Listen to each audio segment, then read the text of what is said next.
Just want to thank you. Hallelujah. Amen. Naye omukulembeze waabwe yasigala abagamba. But their leader kept telling them, musigale nga mutya Katonda. Keep fearing God. Musigale nga muwa Katonda ekitiibwa. Keep in honor of God. Musigale nga mumanyi nti omukono gwa Katonda gwe gusobola obbanunula. Keep knowing that the hand of the Lord is the only one that can rescue you. Era musigale nga muwa bannabbi be ekitiibwa. Keep respecting his prophets. Kubanga abo be bayitwamu eddoboozi lye. Because the Lord's voice okubabuulira ekyaliwo n'ekigenda okubeerawo. to tell you what happened and what will come to pass. N'abagamba nammwe abayimbi muveeyo. And he said, you musicians also mutandike okuyimba nga muli mu maaso g'eggye. come and start worshiping in the ne presence of batandika the butandisi army. kuyimba. They just started singing.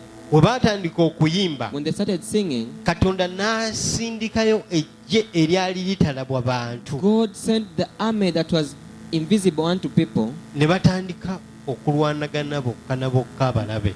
The enemy started fighting within themselves. naye nga bayimba buyimbi. But they were just singing. kati osanga omulokole wano bamugamba yimba. You find a born again here, they tell them sing. akanulayo asinzayo kimu agamba ye musumba atuuka ddi. They open their eyes and they look around. When is the ali pastor muli reaching? akanudde amaaso bw'ati. They are just looking around. naye mu kifo ky'okulwana entalo zazigguse. But instead of fighting their battles buli to muntu overcome, olina olubimbi lwo. everyone, you have your portion. Woba oyimba tolina kulekera muyimbi kuyimba. When you're singing, you don't have to just leave the artist sing. wazira naawe olina okwetabamu okuyimba. Nevertheless, you also have to indulge yourself bw'aba into the basaba singing. tolina kulekera musumba akukulembera kusaba. When they are praying, don't just let the pastor lead naawe you to olina pray. okwekulembera mu kaseera You ako. also have to lead yourself in that kubanga moment. oba toyamba muntu akukulembera Because you're not helping the person who is wabula leading you. oba olumbaganye ye eri erirwanagana naawe But you gwe are lyotalaba neyitakulaba. You are attacking that enemy who is attacking Kati you. And you waliwo don't see them. emyoyo egy'olwanyiso egivaawo nga gikubagana we weetaba mu kusaba okwawamu. There are spirits that attack you and they can fight against each other when you pray alone. Luba lubimbirwo na buvunaanyizibwa So bwo. it is your portion and your responsibility. Mu lwiga okulwana n'okugondera abo ababakulembera naddala mu kiseera ekyokusaba. Learn how to pray and abide by those who are leading you in times of Mulangira prayer. nti saba mu myaka gye If saba. it is Joshua telling you to pray at his age, Tolinda pray. kuwuliriza bigambo bivaamu ayinza okuba nga ebigambo by'okusaba tabimanyi bulungi Maybe he may not know the words to pray, naye nga alina ekiragiro ekyokusaba. but he has a command of prayer. Kubanga awo mwe mugenda okuva amaanyi go Because there, that's n'obuwanguzi where his bwo. power will come and your victory. Lekerawo okutandika nga banno bayimba ate nga gwe weetuddeko bwetuuzi. Stop when others are singing, when you're just sitting Tumanyi listening in your song. okooye We know naye you're tired. waliwo entalo ezikooya But there are wars or there are battles that kubanga are making you ekikutambuza ebigere overtired.